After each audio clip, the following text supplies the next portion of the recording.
Welcome to this lecture. In this lecture, I will discuss about PN junction diode as full wave rectifier. इससे पहले lecture में हमने discuss किया था कि PN junction diode as a half wave rectifier, यानी if an AC voltage is applied across a junction diode, a current flows through the diode only during the positive half cycle of the voltage, not during full cycle. यानी एक जो single junction diode है वो acts करता है as a half wave rectifier. आज हम बताएंगे कि पीएन जंक्शन डायोड को फुल वेव रेक्टिफायर के रूप में कैसे यूज किया जाता है. In a full wave rectifier a unidirectional pulsating output current is obtained for both halves of the AC input voltage. यानी फुल वेव रेक्टिफायर में जो हमारी इनपुट AC वोल्टेज है उसके दोनों हाफ साइकिल्स के दौरान आउटपुट करंट ऑब्टेन की जाती है. इसमें हमें दो जंक्शन डायोड की जरूरत होती है. It requires to junction diode so connected that one diode rectifies one half and the second diode rectifies the second half of the input. यानी दोनों डायोड को इस प्रकार से कनेक्ट करते हैं कि एक डायोड पहले हाफ साइकिल को और दूसरा डायोड सेकंड हाफ साइकिल, यानी जो इनपुट है इनपुट की फर्स्ट हाफ साइकिल को एक डायोड रेक्टिफाइज करता है और उस इनपुट की सेकंड हाफ को सेकंड डायोड रेक्टिफाइज करता है. ये हमारा डायग्राम है PN junction diode as a full wave rectifier. इसमें दो डायोड यूज किए गए हैं, D1 and D2. The AC input voltage is applied across the primary P1P2 coil of a transformer.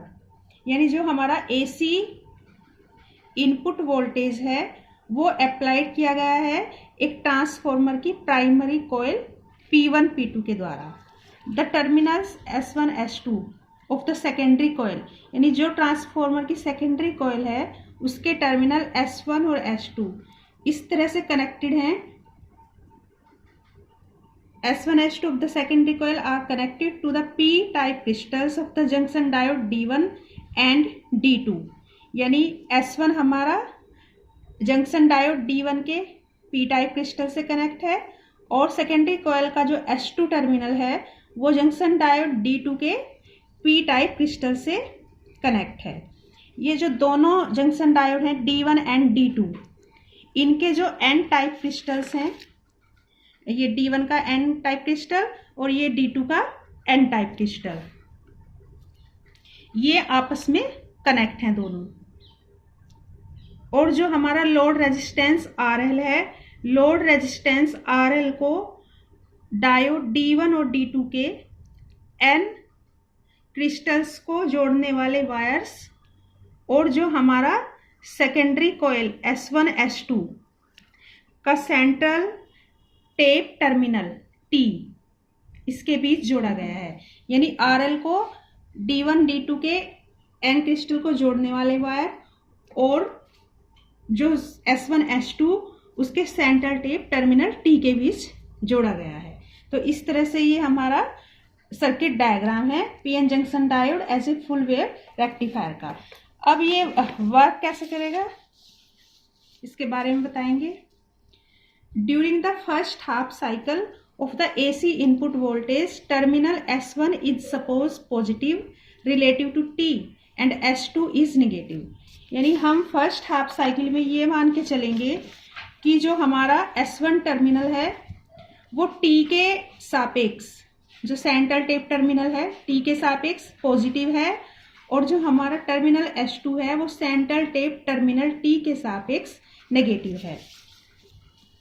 तो इन दिस सिचुएशन, इस situation में क्या होगा कि D1 हमारा फॉरवर्ड बायस्ड होगा और D2 रिवर्स बायस्ड होगा.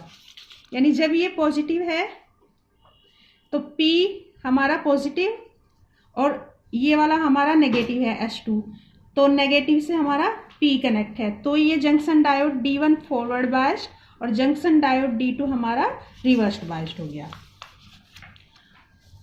और हमें पता है फॉरवर्ड बायस्ड में कंडक्ट्स फ्लो होती है और रिवर्स बायस्ड में ऑलमोस्ट जीरो करंट। तो therefore D1 conducts while D2 does not, क्योंकि D1 फॉरवर्ड बायस्ड है इसलिए कंडक्ट करेगा और D2 हमारा रिवर्स बायस्ड है। The conventional current flows through diode D1 load resistance RL and the upper half of the secondary winding as shown by solid arrows। जो हमारी conventional current I उसे हमने डायग्राम में कैसे दिखाया हुआ है।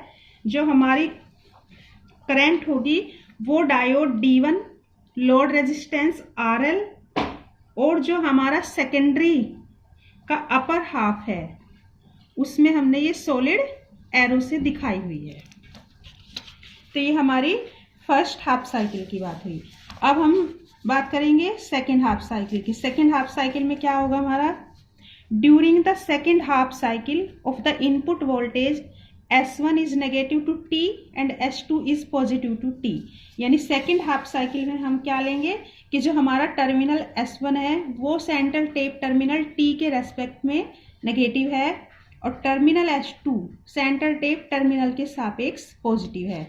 तो अब ये नेगेटिव है, इसका मतलब हमारा junction diode D1 reverse biased and junction diode D2 is forward biased. तो वही चीज हमने यहाँ पे लिखी हुई है। Now D1 is reverse biased and does not conduct, क्योंकि रिवर्स बायस्ड है, while D2 is forward biased और फॉरवर्ड बायस्ड होने के कारण कंडक्ट होगा। The current now flows through D2 load resistance RL and the lower half of the secondary as shown by dotted arrows। यानी जो अब हमने करंट की डायरेक्शन दिखाई हुई है सेकेंड हाफ साइकिल में, जो करंट है वो junction diode D2 load resistance RL और सेकेंडरी का जो लोअर हाफ है उसमें हमने डॉटेड एरोज के द्वारा दिखाई हुई है। अब अगर हम दोनों साइकिल्स में देखें तो diode D1 and D2 conducts alternately and the current in the load resistance RL flows in the same direction for both half cycles of AC input voltage. यानी अगर हम यहाँ पे देखें डायग्राम में, जैसे हमने बताया कि फर्स्ट हाफ साइकिल में हमारा D1 कंडक्ट्स करता है and D2 does not. Second half cycle में क्या होगा, D2 कंडक्ट्स करेगा फॉरवर्ड बायस्ड होने के कारण और D1 रिवर्स बायस्ड हो जाएगा। सेकेंड हाफ साइकिल में डज नॉट कंडक्ट, लेकिन जो करंट फ्लो होगी वो हमारी फर्स्ट हाफ साइकिल में भी होगी due to junction diode D1 and second half cycle में due to junction diode D2। और करंट की डायरेक्शन अगर हम देखें लोड रेजिस्टेंस में फर्स्ट हाफ साइकिल में ऐसे है और सेकेंड हाफ साइकिल में ऐसे है, यानी दोनों हाफ साइकिल के दौरान लोड रेजिस्टेंस में जो करंट है वो सेम डायरेक्शन में है। यानी D1 और D2 बारी बारी से करंट फ्लो करेंगे और इनपुट वोल्टेज के दोनों हाफ साइकिल्स में लोड रेजिस्टेंस RL में करंट सेम डायरेक्शन में यानी एक ही डायरेक्शन में फ्लो होती है। इस तरह से हमारा क्या होगा कि जो आउटपुट करंट है is a continuous series of unidirectional pulses. यानी जो हमारा फुल वेव रेक्टिफायर है उसमें जो हमारी आउटपुट वोल्टेज या आउटपुट करंट है वो एक यूनिडायरेक्शनल पल्सेस की कंटिन्यूअस सीरीज होती है। यहाँ पे हमने इनपुट और आउटपुट वेवफॉर्म दिखाई हुई हैं। आउटपुट वेवफॉर्म हमें फर्स्ट हाफ साइकिल में भी मिलती है और सेकेंड हाफ साइकिल में भी मिलती है। Thank you.